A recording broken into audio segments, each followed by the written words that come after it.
케인지언적 복지국가가 가져온 이 정부 실패, 복지국가의 위기 상황 속에서 기업가적 정부에 대한 요구. 정답은 쉽게 찾아지죠, 그죠?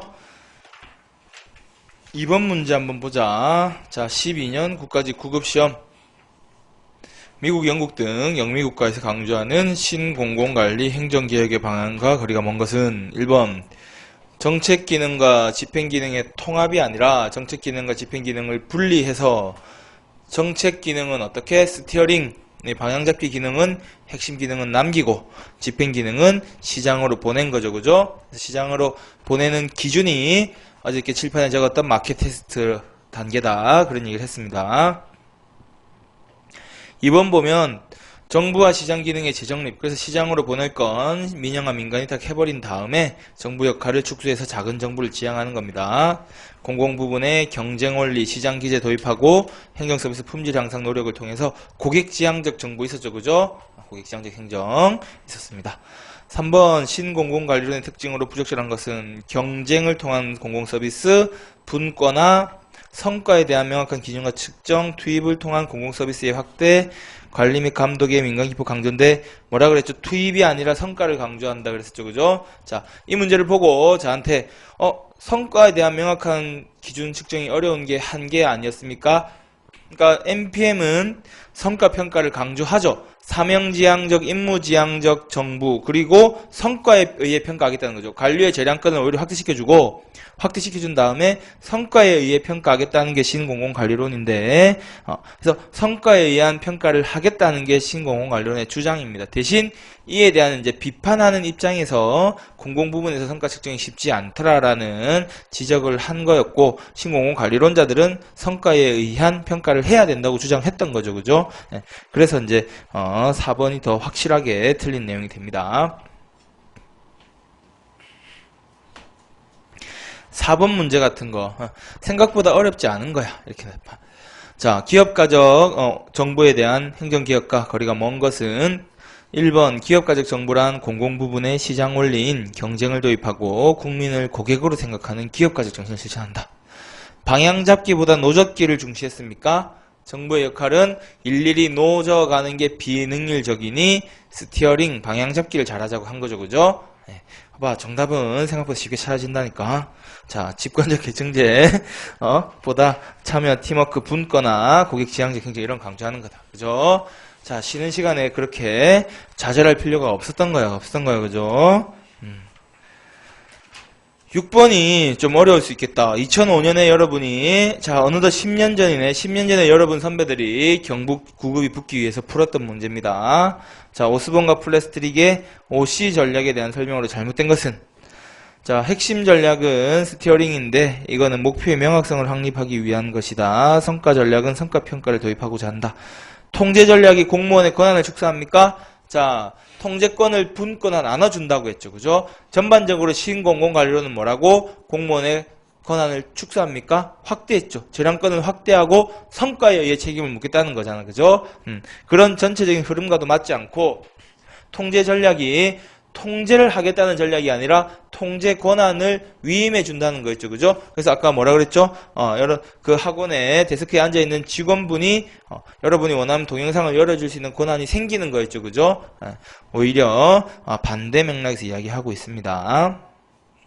자, 7번 문제가 조금 어떨까? 한번 보자. 신공공관리론적 행정개혁의 문제점과 그로 인한 성과, 과제, 전반적인 평가를 물어본다, 그죠? 자, 1번 내용을 보면 시장 유사 기제 적용, 시장 기법을 활용했다는 건데, 이로 인한 문제점으로 민간 위탁은 독과점의 피해를 야기할 수도 있는데, 민영화 민간 위탁 했을 때 이 공공지의 특성에 따라서는 독과점의 피해를 야기하는 문제도 가져올 수 있을 겁니다. 자, 분권화와 권한 이양에 따른 문제점으로 기능과 정책 기능과 집행 기능 간 분담의 적절성 확보가 어렵다 이런 비판을 하고 있었죠. 그죠? 공공부문의 책임성, 합리성, 민주성 확보에 기여할 수 있다라고 했는데 우리는 어떻게 봤습니까? 공공 부분의 이 민주성 측면에서 우리가 언제부터 고객이었냐, 우리가 시민이지, 이런 이야기를 한다 그랬습니다. 그죠? 네, 3번에 옳지 않고 4번에 보면 개혁의 효과성에 상대적으로 중심 높이면서 개발해서 하면 적극성이 높아질 수 있다, 이런 얘기를 하고 있습니다. 뭐 당연한 얘기를 하고 있는 건데, 자, 이게 뭔 소린지 우리 잠깐 20페이지로 한번 가볼까?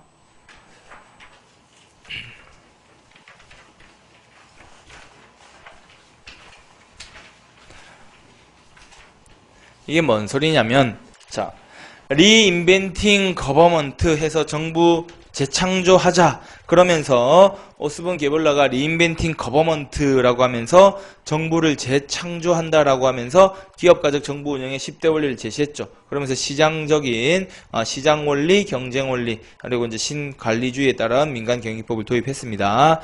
여기에 대해서 이 샤우터란 이름이 굉장히 멋있다, 그죠? 샤우터란 사람이 리인벤팅 거버먼트 할래? 리인벤팅 아워셀프, 우리 스스로를 리인벤팅 할래라고 하면서 신공공관리론적 행정개혁이 국민을 고객으로 인식함에 따라서 손님은 가게 가서 돈 내고 물건을 사는 거죠, 그죠? 돈 내고 서비스를 받는데 언제부터 우리가 이런 존재였느냐?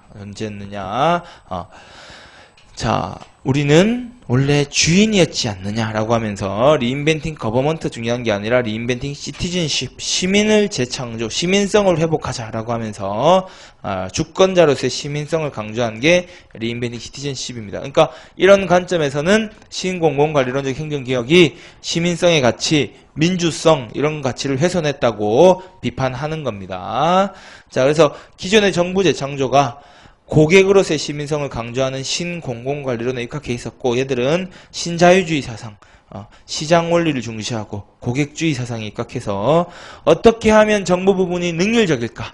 정부 실패 문제를 극복하기 위해서 어떻게 하면 정부 부분이 능률적일까를 탐구했는데 시민 재창조로는 여기에 대한 반발로 시민이 주인이다, 소유주로서의 시민성을 강조하면서 주로 뉴 거버넌스나 신공공 서비스론에서 이야기하는 이런 시민의 참여를 통한 공동체 문제의 해결, 그래서 공동체주의, 시민주의, 참여주의 등을 배경으로 하면서 어떻게 하면 능률적인가가 아니라 정부 공공서비스 공급에 있어서 시민이 참여해서 시민은 무엇을 해야 되는가, 시민이 어떤 역할을 해야 되는가에 초점을 두는 겁니다. 그래서 시민이 참여해서 우리 사회의 문제에 대해서 직접 의사결정 과정에 참여하고 수동적인 시민이 아닌 우리가 주인으로서 주권자로서 행동해야 된다, 이런 내용을 강조하는 게 시민재창조론입니다. 그래서 정부 재창조론을 비꼰 거죠, 그죠? 비꼬면서 시민을 재창조하겠다 이렇게 하는 이런 사조가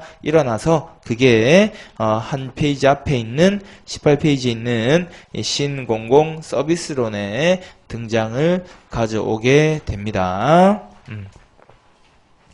신공공 서비스론은 좀 이따가 볼까? 먼저 본 김에 같이 봅시다. 자, 18페이지 신공공 서비스론을 보면 이렇게 해서 시민사회가 중심이 돼서 신공공관리론 좋은데 지나치게 기업가적 정부 수익성 강조하고 시민성을 훼손하고 시민을 고객으로 인식하고 이런 문제들이 있다 보니까 주인으로서 시민의 권리를 회복하겠다. 이게 신공공 서비스론입니다. 자, 그래서 이 일을 보면 이 두 번째 칸을 보면 행정에 있어서 중요한 정신은 공익을 증진시키고 시민에게 봉사하는 거다. 그래서 행정이 얼마나 효율적으로 수행되느냐, 얼마나 투입 대비 성과 효율적으로 수행되느냐, 이게 중요한 게 아니라 어떻게 시민의 질을 향상시켜 줄 것이냐, 무엇을 할 것이냐, 정부가 이런 측면에서 논의를 진행하는 게 신공공 서비스론입니다. 주로 전통적 행정학에서 정부 관료제에게 권한이 집중됐던 것에 대한 반발과 신공공관리론이 이 고객으로 인식한 데 대해서 주권자로서 시민성을 훼손한 데 대한 반발인 겁니다. 자, 이 신공공 서비스론은 이렇게 어렵게 시험에 나오진 않을 텐데 일단 이론적 배경하고 내용 정도만 조금 우리가 관심 있게 보면 될 겁니다.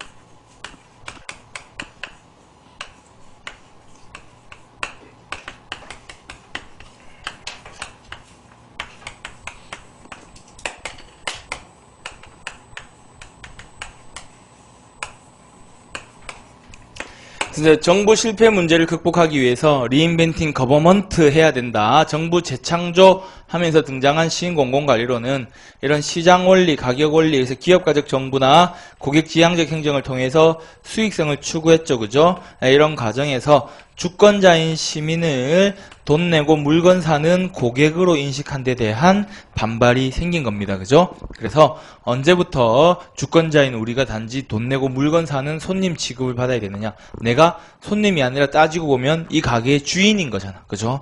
주인인 거잖아. 내가 주인인데 내가 투표해서 세금 내가지고 이 가게를 운영한다 치면 이 공무원들은 뭡니까? 가게에서 이제 월급 받고 일하는 종업원인 거잖아. 종업원. 그지? 종업원인데 내가 주인이고 걔들이 종업원인데 쟤들이 날 손님 취급하네? 이게 열받는 거다. 그죠? 그래서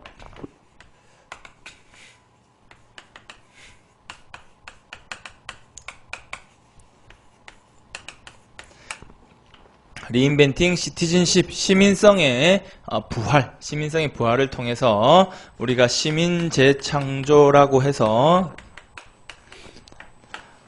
주권자로서의 시민성을 회복하자는 움직임이 있었던 겁니다. 그죠?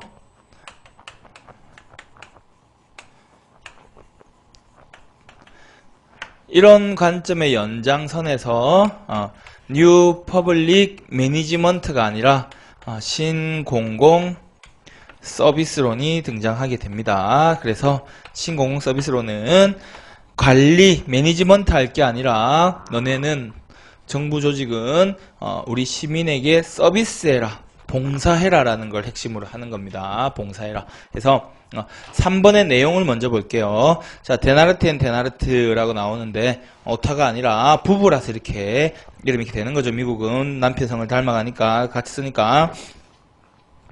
데나르트 앤 데나르트는 뭐라 그랬냐면 우리는 고객이 아니야. 시민이야. 주권자인 시민이야. 시민에게 정부 관료제 너네는 이제 봉사해라. 고객이 아닌 시민에게 봉사해라. 이런 주장을 합니다. 그래서 신공공관리론에서 말하는 고객은 경제적 개념, 시장에서 물건 사는 사람이지만 정부에서 시민은 고객이 아니라 주권자는 주인이다. 주인이다. 공익을 추구해야 된다. 그래서 관료는 공익을 추구하는데 이때 공익이란 건 관료가 일방적으로 정하는 게 아니라 시민들의 참여와 대화를 통해서 진짜 공익이 뭔지 합의해서 도출하고 그렇게 결정된 공익에 대해서 실현해 나가는 게 정부 관료제의 조직이다. 자, 이것도 아침에 혹시 아침 특강 들으신 분은 공익의 축이라면 공익 실체설, 과정설, 절충설 중에 뭐 어디에 해당하겠습니까? 공익 과정설 이런 게 해당하게 되는데, 자, 물론 다음 주에 배우면 다 알게 될 거고, 왜 이런 타협 과정을 통해 참여와 대화를 통해 공익이 뭔지 합의에 의해 결정하는 거죠. 그죠? 공익 과정설 관점이 될 건데, 안 배운 분은 다음 주에 꼭 볼 거니까. 자, 시민의식을 강조한다. 그죠? 손님이 아니라 고객이 아니라 시민이다. 19페이지 넘어가면 이런 시민 참여를 통해서 공공정책의 방향을 결정하는데 전략적 사고와 민주적 행동을 통해서 공공정책의 방향성을 결정합니다. 자, 책임성의 다원화 이런 거는 이전에 아까 우리 봤던 규칙과 절차의 준수를 강조한 전통적 관료제는 공무원이 책임을 다했다 다하지 못했다를 법규의 준수, 규칙의 준수로 판단했고, 신공공관리론은 성과 달성을 가지고 책임을 물었던 거죠. 그죠? 그런 획일적인 책임을 묻는 게 아니라 헌법이나 법령의 준수도 있고 성과 달성도 있을 거고 공동체 가치도 있을 거고 각자 자기 맡은 파트에서 업무 전문성의 실현, 이렇게 공무원의 책임은 다양하게 물을 수 있다. 이런 얘기를 하면서 6번 내용이 우리가 잘 기억해야 될 겁니다. 방향 잡기가 아닌 봉사다. 그래서 직접 노져가는 로잉 대신에 방향 잡기 스티어링을 한다고 했는데 스티어링도 아니다 얘기야. 신공공 서비스는 스티어링 방향 잡기고 나발이고 다 필요 없고 너네는 우리한테 봉사해. 우리가 주인이야. 이거죠. 리인벤팅 거버먼트 해가지고 스티어링을 통해 가지고 뭐 효율적인 정부 운영, 뭐 기업가적 정부 운영 10대 원리 이런 얘기 너네가 해샀는데 다 필요 없다. 방향 잡기도 아니고 공무원 너네 우리한테 주인인 우리한테 봉사해라. 이게 핵심입니다. 그래서 이론 이름도 신공공 서비스론이 서비스가 봉사를 의미하는 거나 봉사를 제공해라. 이런 얘기를 하고, 그리고 이제 신공공 관련해서 강조했던 이런 생산성보다 인간 존중이라는 얘기를 하고 있습니다. 그래서 조직 내부적으로는 조직 구성원에 대한 인간적 가치를 존중하고 조직 외부적으로는 시민과의 관계에서 존중과 신뢰에 기초한 리더십을 펼쳐라는 얘기를 하는데, 자 18페이지 가서 돌아가서 이론적 배경을 한번 보자. 조금 뭐 어렵게 와닿을 수 있겠지만 이론적 배경을 한번 봅시다. 이런 신공공 서비스론의 이론적 배경은 일단 민주적 시민이론과 사회공동체주의인데, 이건 무슨 소리냐? 민주적 시민이론이니까 우리 민주적 시민은 뭡니까? 대의민주주의에서 나는 생업에 종사하고 공무원 시험 준비해야 되고 바쁘니까 정치는 내가 뽑아놓은 국회의원, 직업정치인 너네가 해라, 이게 대의민주주의죠, 그죠? 근데 그게 아니라 민주적 시민이론은 이런 민주적 가치 실현을 위해서 시민이 직접 참여하는 걸 의미하는 겁니다. 그래서 공익결정 과정, 우리 사회의 중요한 가치의 결정, 이런 문제에 민주적 시민이라면 직접 참여해서 의사결정 과정에 참여하는 겁니다. 근데 같은 맥락에서 사회공동체주의도 이해할 수 있겠죠, 그죠? 사회공동체주의도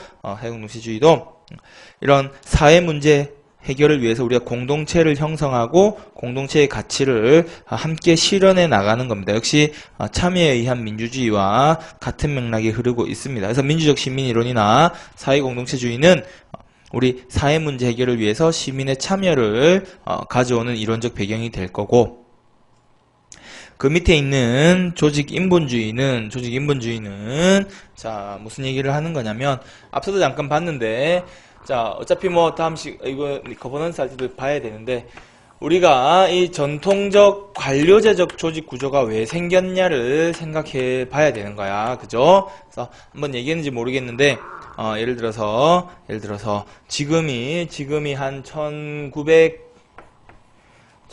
몇 년쯤으로 할까요? 한 1915년쯤이라고 생각해 보자.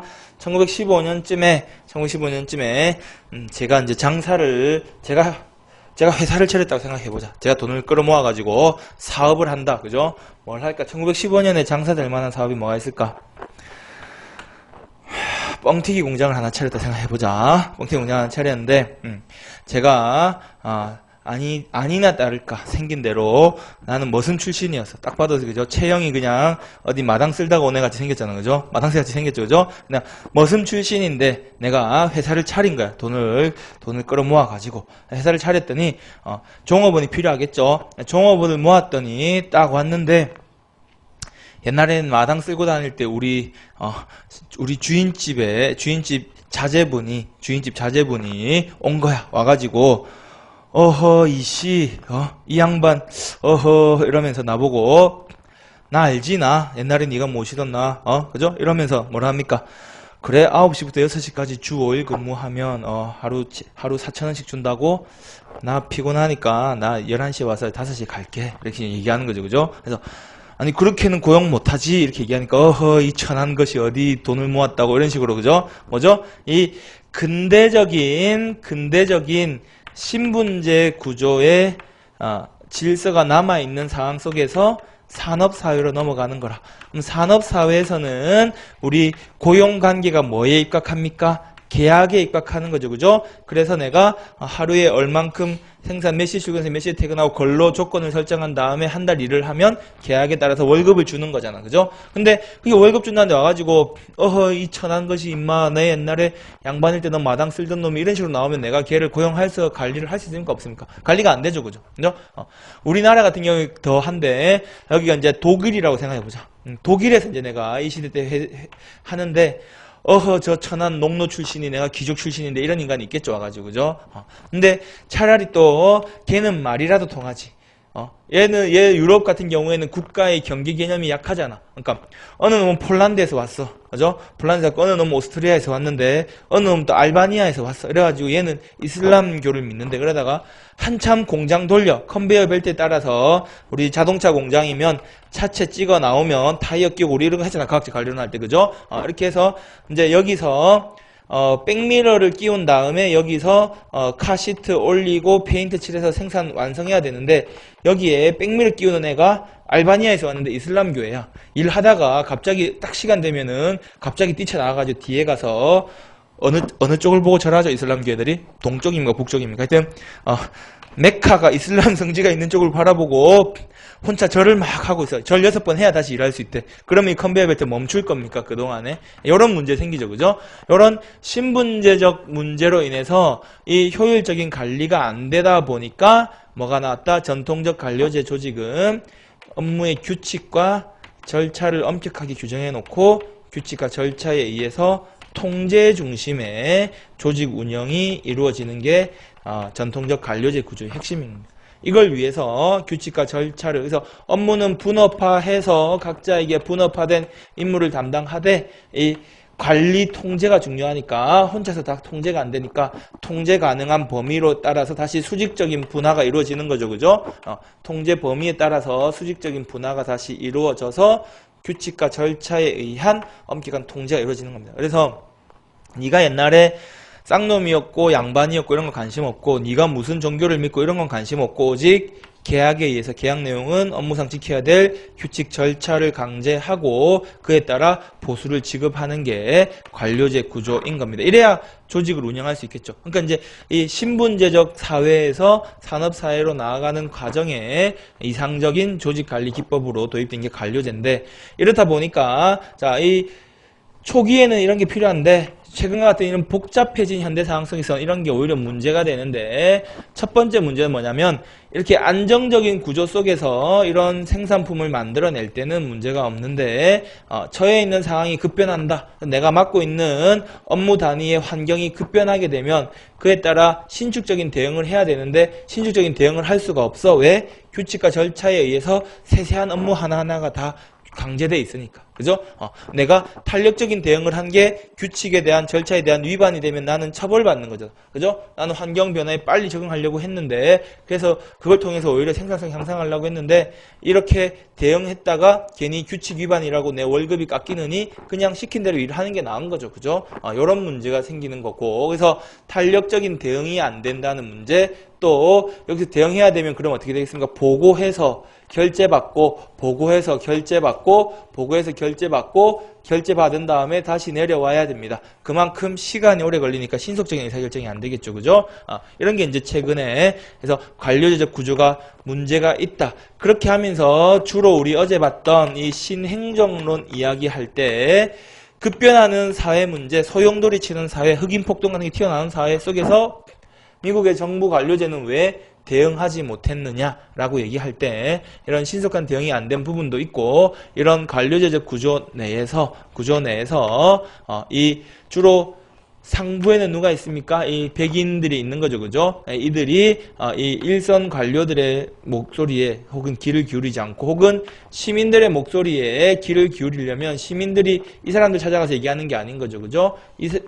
시민과 마주하고 있는 일선 관료들의 목소리에 대해서 여전히 귀 기울여지지 않으니까 이들은 통제받는 대상일 뿐이니까 일선 관료들도 이런 게 이제 관료제 구조의 어떤 문제점으로 제시됩니다. 그래서 이 시민의 참여가 가능하도록 조직 구조가 변경되어야 된다. 혹은 이런 사회 문제 해결을 위해서 역시 문제 해결 지향적인 조직 구조의 변경이 필요하다라고 하면서 이때 신행정론 시기부터 전통적 관료제 모형보다는 대안 모형, 그래서 탈관료제 조직 모형에 대한 논의가 확산되게 됩니다. 그래서 조직론 가면 이때 등장한 탈관료제 모형에 대한 이야기들을 또 공부를 해야 되겠죠. 그죠? 해야 되는데 이때 이제 이 신행정론 입장에서는 우리 신공공관리론에서는 그래서 뭐였죠? 앞 시간에 봤을 때 이런 지나친 규칙 절차에 의한 관리가 문제가 되니 관료에게 지나치게 규칙 절차에 의해 관리하지 말고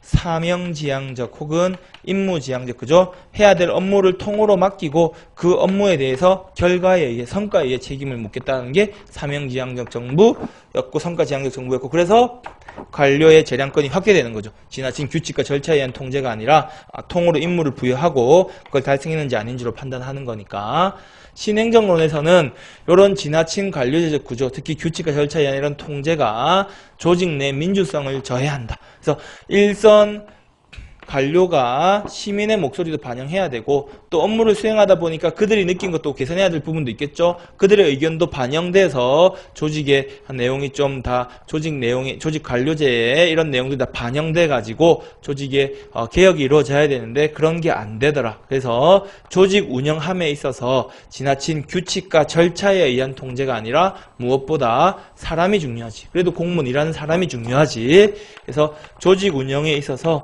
사람의 중심이 되어야 된다라고 하는 조직 인본주의라는 이런 사상이 나옵니다. 그래서 인간 본위, 인간 중심적인 조직 운영이 되어야 된다. 그래야 대내적, 조직 내적인 측면에서는 부하 직원의 의견도 많이 반영할 수가 있고 대외적인 측면에서 시민의 참여도 가져올 수 있다. 이런 얘기를 하게 됩니다. 이제 조직 인본주의에 대한 이야기가 되는데 여기 신공공 서비스론도 이론적 배경의 세 번째 보면 조직 인본주의 이야기가 나옵니다. 그래서 신공공 서비스론은 민주적 시민 이론이나 사회 공동체주의에 따라서 시민사회 참여를 통한 문제 해결을 강조하고 조직 인본주의를 통해서 전통적인 관료제의 저런 명령 통제적 계층제적 구조 저게 필요할 때도 있었다 그죠? 앞서 말한 저런 신분제적 근대적 신분제 사회 속에서는 이렇게 하지 않으면 공장을 돌릴 수가 없었어. 조직을 운영할 수가 없었기 때문에 필요했는데 이제 이런 시점이 아니다 보니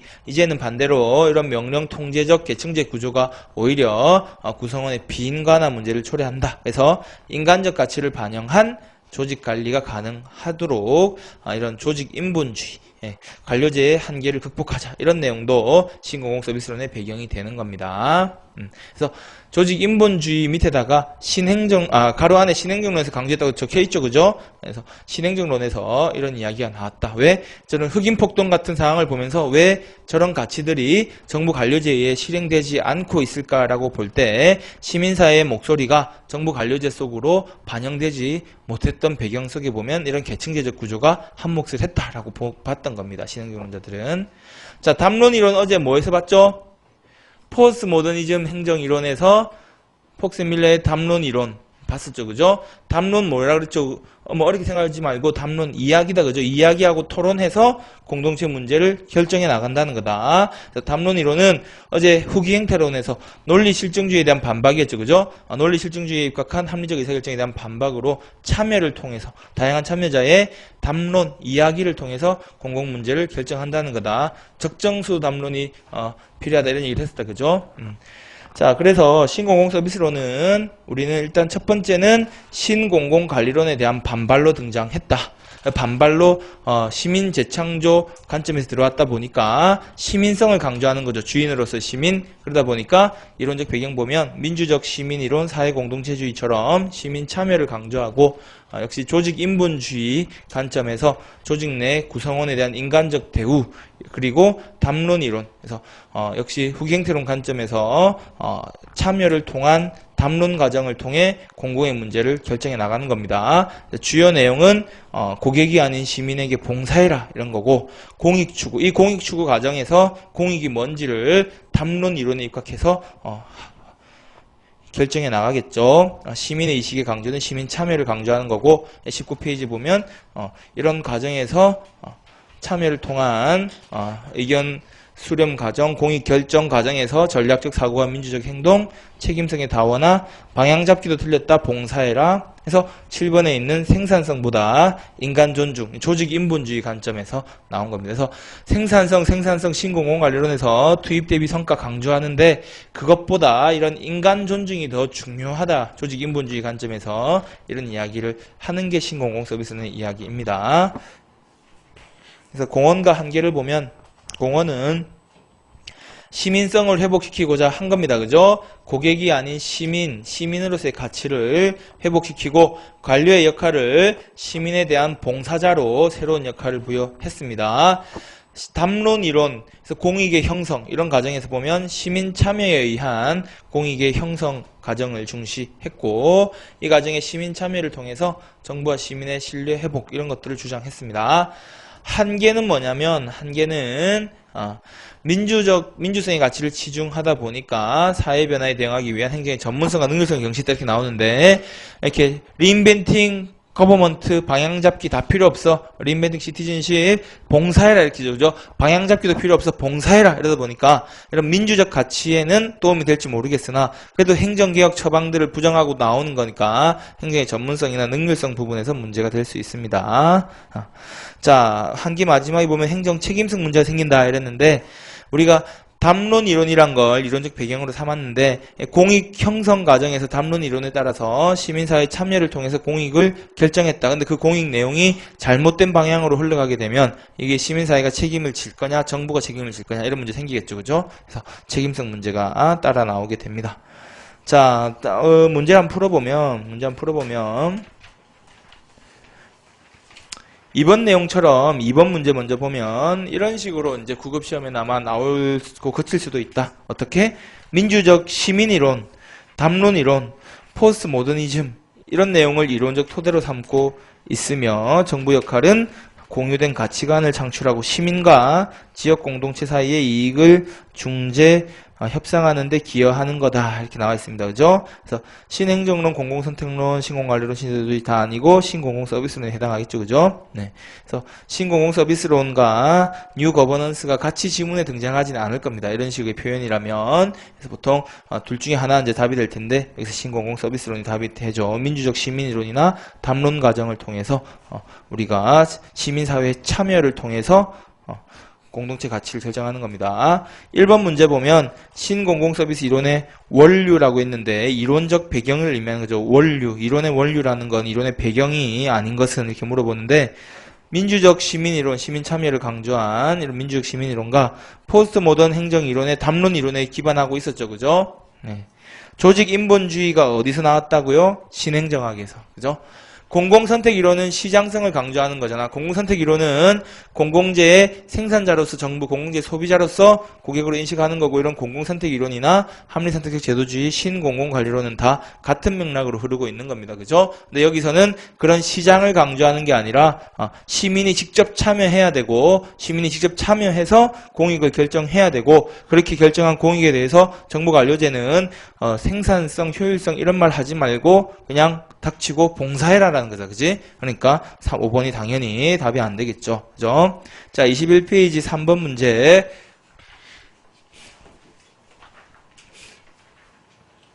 신공공서비스론에서 주장하는 원칙에 해당하는 것은 이번 서울시 구급 문제인데 생각보다 다 잡은 중요한 포인트에서 나온다. 그래서 1번 보면 지출보다는 수익을 창출하라는 건 앞 시간에 봤던 신공공관리론 NPM의 특징이죠. 그죠? 노적기보다 방향잡기도 NPM의 특징이다. 왜? 신공공서비스로는 방향잡기도 틀렸다. 봉사하라 이랬잖아. 그죠? 서비스 제공보다 권한 부여. 그래서 로잉보다는 임파워먼트, 스티어링 이런 걸 강조한 것도 역시 NPM의 특징이다. 그죠? 고객이 아니라 시민이다. 리인벤팅 시티즌십. 그래서 시민에 대한 봉사해라. 이게 신공공서비스론의 핵심이었죠. 그죠? 시장기구를 활용한 변화 촉진, 이것도 신공공관리론 NPM의 특징입니다. 자, 한 1, 2, 3번 정도 수준의 문제만 풀 수 있으면 신공공서비스론에 대한 올해 나올 구급 문제 충분히 다 나온다면 이 정도 수준입니다. 그래서 여러분 생각보다 정답 찾기는 어렵지 않습니다. 자, 이렇게 보고 앞으로 넘어가서 뉴 거버넌스로 이제 들어가겠습니다. 뉴 거버넌스는 역시 거버넌스가 처음 등장했을 때는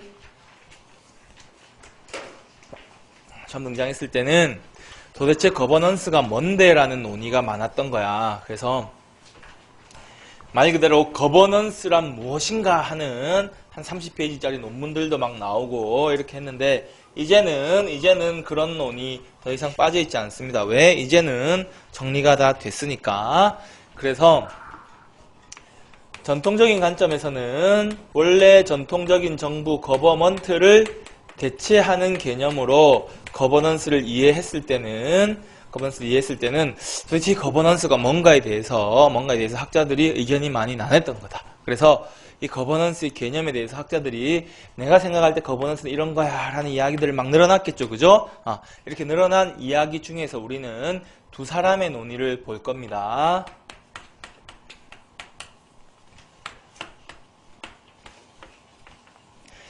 가이 피터스와 로즈의 거버넌스 개념에 대한 내용을 볼 건데, 이렇게 막 거버넌스에 대해서 막 얘기할 때 이 논의 중에는 이런 사람들은 정부 실패 문제를 해결하기 위해 등장한 개혁 처방들을 넓은 의미에서 다 거버넌스로 잡아놓고 왜?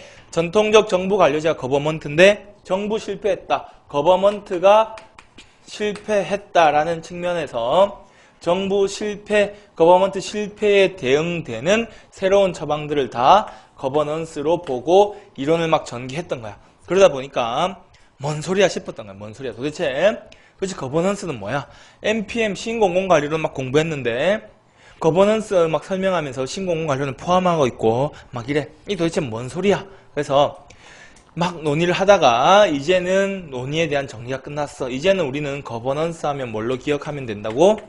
네트워크로 기억하면 된다고. 그래서 앞서 정부 실패에 의해 등장했던 신공공관리론도 다양하게 해석할 수 있지만 걔들은 시장이었죠. 신관리주의와 시장주의를 바탕으로 민간경영기법 신관리주의와 시장주의, 가격과 경쟁 원리를 도입한 게 신공공관리론을 이해했던 것처럼 이제는 거버넌스 하면 한마디로 네트워크 이렇게 이해하면 된다. 그래서 시험은 두 가지 측면에서 대비하는데 거버넌스 하면 네트워크라고 이해한 다음에 이 네트워크의 특징과 한계가 뭔지 보고, 그죠? 이 네트워크인데 이 거버먼트의 실패에 대해서 한 움직임은 시장으로 가자고 하면서 좀 전에 봤던 신공공관리론을 제시했는데 얘들은 시장으로 가면 또 시장 실패 문제 있으니 네트워크로 가자고 한 거야. 그죠? 그럼 이 두 움직임의 차이가 뭐가 있을까? 해서 NPM과 네트워크를 비교하는 시험 문제가 작년 지방직 9급에도 나왔던 거죠. 그죠? 그래서 이 둘의 차이가 뭔지를 보고, 그러니까 네트워크에 대한 이해가 하나의 출제 포인트가 되겠죠. 그죠? 그리고 사실 저까지만 하면 될 것 같아. 9급에서도 저까지만 하면 될 것 같은데 그래도 조금 어렵게 나올 수 있는, 혹은 이런 논의가 거버넌스 개념이 확립되어 있지 않을 때 이런 학자들의 개별 이론이 문제은행 풀에 들어가 있거든. 그러다 보니까 좀 어렵게 내면 여기서 개념을 묻는 게 나올 수도 있겠죠. 그죠? 그러니까 요까지도 가는데 요거는 조금 이제 여러분이 조금 어렵게 느낄 수도 있겠습니다. 어쨌든 중요한 건 일단 네트워크의 개념을 잘 알고 NPM이랑 비교하는 내용까지를 여러분이 일단 기본적으로 잘 봐야 될 겁니다. 자, 그래서 뉴 거버넌스론 프린트 12페이지 와 보면 가장 넓게 최강의로 가장 넓게 이해하면 거버먼트에 대비되면 다 거버넌스라고 봤던 거야. 근데 이렇게 하면 뭔가 이론이 체계가 없죠. 그죠? 이론을 이해하기가 힘들죠. 그래서 광의로 한번 좁혀보면 이 정부 실패 해결 과정에서 등장한 새로운 국정 운영 방식을 다 거버넌스라고 봤는데, 이러면 또 여기에 신공공관리론이 들어가. 그럼 서로 다른, 하나는 시장으로 가자, 하나는 네트워크로 가자, 서로 다른 범주의 이론이 하나로 묶이는 문제가 생기죠. 그래서 이제 우리는 협의의 관점에서 뉴 거버넌스 하면 뉴 거버넌스의 개념은 무엇인가 이렇게 해서 막 광의 최강의 이렇게 나누고 있는 게 아니라 일반적으로 거버넌스의 특징은 하고 있으면 다 어떻게 네트워크를 생각하고 문제를 해석하면 됩니다. 그래서 거버넌스 하면 네트워크다. 네트워크는 뭔데? 네트워크는 정부, 시장, 시민사회의 협력에 의한 국정 운영 방식이다.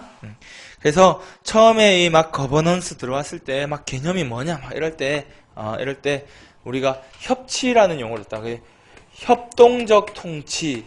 그래서 협치라는 말을 한자로 하면 협치다 이런 얘기를 교과서에 쓰고 있는데, 협동적 통치 뭐죠? 협력적 국정 운영 방안을 의미하는 거죠. 그래서 정부, 시장, 시민사회가 협력에 의한 국정 운영 방식을 의미한다. 어떻게? 네트워크를 통해서 볼 수 있습니다. 자, 여기 조금 이해를 더 해보면, 원래는 중앙정부 정부 관료제에 의해서 일방적인 공공서비스 공급이 주로 이루어져 왔다. 우리 1970년대 80년대 하면 중앙정부밖에 없죠. 사실상 그죠. 지방자치도 제대로 안 되고 있을 때, 자 이때 거버먼트 중앙정부에 의한 공급이 이루어지고 있었는데, 최근에 행정환경이 막 변화합니다. 그래서 최근의 변화 특징 중에 하나가 세계화죠, 세계화. 그죠? 여러분도 그래서 애플의 아이폰 같은 것도 쓰는 거고 다국적 기업의 등장인 거죠. 그죠? 여러분이 원하면 아마존이나 이베이에서 직접 물건을 사기도 합니다. 이런 세계화의 영향으로 인해서 우리는 국제정부, OECD나 UN 같은 국제정부에 의한 영향을 받을 수도 있고 다국적 기업에 의한 공공서비스 공급이 이루어질 수도 있습니다. 이런 세계화의 영향을 중앙정부가 원래 가지고 있던 권력이 이 국제정부 차원으로 넘어가는 걸 우리는 무빙업이라고 해서 권력이 위로 올라갔다 이런 표현을 쓰기도 합니다. 반대로 아래로는 최근에 지방자치제도의 확산에서 지방화 경향으로 인해서 중앙정부가 가지고 있던 권력이 아래로 지방정부로 내려갔다 해서 무빙 다운 측면을 이야기하기도 합니다. 최근에 또 세계화 지방화와 마찬가지로 한 축을 이루는 행정환경의 변화의 대표적인 내용을 우리는 민주화를 들고 있는데 이런 민주화는 중앙정부가 원래 가지고 있던 권한을 시민사회로 빼주게 되죠. 그래서 무빙 아웃이라는 표현을 썼는데 무빙 아웃을 통해서 민주화를 통해 시민사회로 원래 정부가 수행하던 역할을 넘겨주기도 합니다. 신공공관리론에서 봤듯이 중앙정부의 공공서비스 공급 과정에 시장이 참여하기도 합니다. 그죠? 그래서 전통적으로는 중앙정부 혼자서 공공서비스를 공급하다가 이제는 이렇게 다양한 참여자들의 네트워크를 통해서 공공서비스 공급이 이루어지죠. 그죠? 이게 우리가 생각하는 거버넌스 개념에 해당하는 겁니다. 그죠? 이게 이제 네트워크가 되는 거죠. 그죠? 네. 이렇게 볼 수 있을 겁니다. 자, 배경을 보면 시장 실패와 정부 실패의 반복으로 인한 협력적 국정 운영 방식의 필요성 대두, 세계화 정부와 민주화의 진전에 따라 방금 봤죠. 세계화에 따라서 다국적 기업이나 OECD, UN 같은 국제정부의 영향을 받는다. 정보통신기술의 발달을 통해 가지고 한 조직 외부에 있는 조직과 상호 연계가 가능해진 거죠. 네트워크 구성이 가능해진 거다. 여기 정보화가 대단히 거창한 기술을 얘기하는 게 아니라 단지 이메일 정도만 해도 그죠? 이메일을 주고받을 수 있는 정도 기술 발전만 해도 인터넷 보급만 해도 이 네트워크 구성이 가능해지게 되는 거죠. 민주화의 진전에 따라 시민사회가 참여하게 됩니다. 이래서 다양한 행위자의 참여가 가능해졌다. 그래서 이렇게 구성된 네트워크의 특징을 보자. 네트워크와 파트너십. 그래서 정부, 시장, 시민사회가 파트너십을 통해서 이렇게 네트워크를 구성했다. 네트워크를 구성했죠. 그죠? 정부, 시장, 시민사회가 네트워크를 구성하고 네트워크가 깨지지 않고 유지되려면 이들 간의 파트너십 형성이 중요할 겁니다. 그죠? 다양한 참여가 이루어집니다. 세계정부, 국민국가정부, 그러니까 중앙정부, 지방정부, NGO, 시장, 언론, 일반 시민 다양한 참여가 이루어집니다. 공동체주의에 따라 참여가 확산된다. 이 파트너십이 안정적으로 유지되려면 그래서 앞에서 뭐 공부했었죠? 사회적 자본과 신뢰. 그죠? 이 파트너십이 안정적으로 깨지지 않고 유지되려면 사회적 자본과 신뢰 확보가 중요하다. 그래서 이 과정에서 공식적 측면과 비공식적 요인, 그래서 공식적인 제도뿐만 아니라 이런 파트너십을 유지하는 사회적 자본 같은 비공식적 측면도 모두 고려해야 된다. 정치적인 협의 과정이 중요하겠죠. 이렇게 이제 네트워크를 구성하다 보니까 여기서 이 참여자들 사이에 어떤 가치를 지향할 거냐, 이번에 공공서비스 공급을 시민사회에서 할 거냐, 시장이 할 거냐, 누가 중심이 돼서 할 거냐, 이런 식의 논의, 정치적 협의 과정이 중요해집니다. 그리고 행정조직의 재량성이 중요해진다. 네트워크의 관리자로서 행정조직의 재량성이 중시되는 겁니다. 자, 이런 과정에서 그거 생각 한번 해보자. 자, 여기 이제 지문에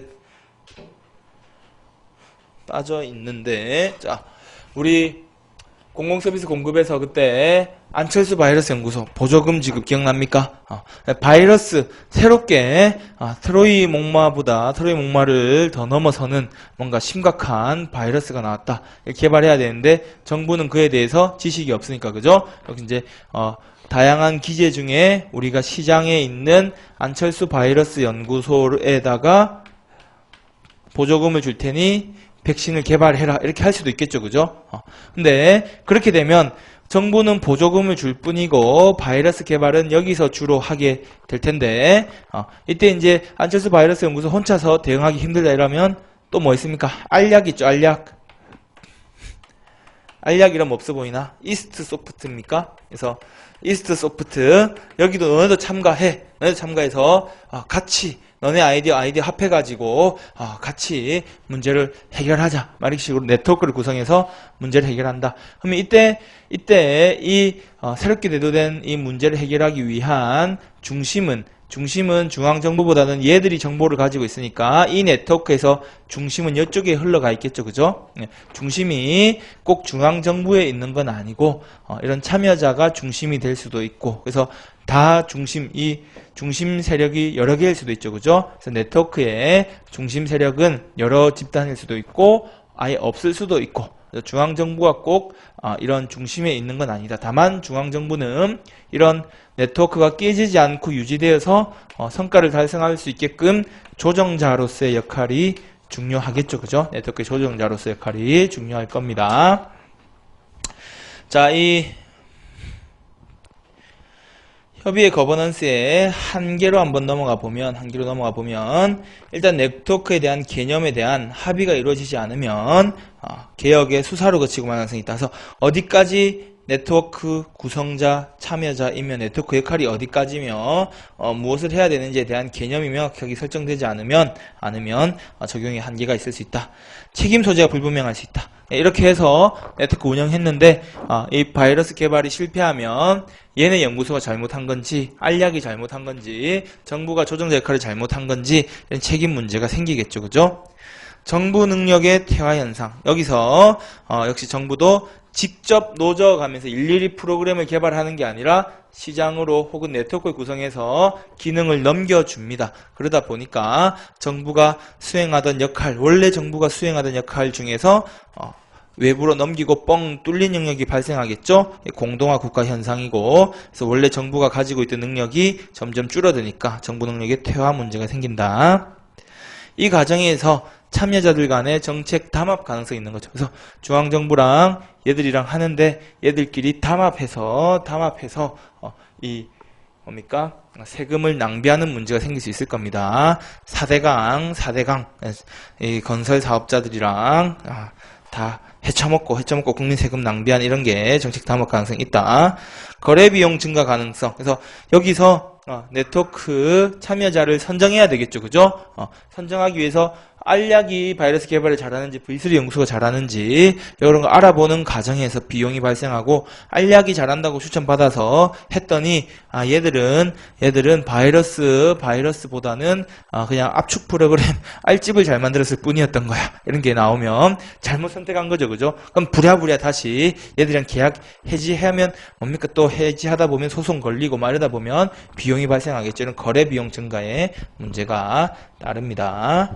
자, 많이 힘들어 하시는 것 같으니 잠깐 쉬었다가 13페이지에 신공공 관리론과 뉴 거버넌스 비교해보고 개별 학자 모형으로 한번 들어가 보겠습니다.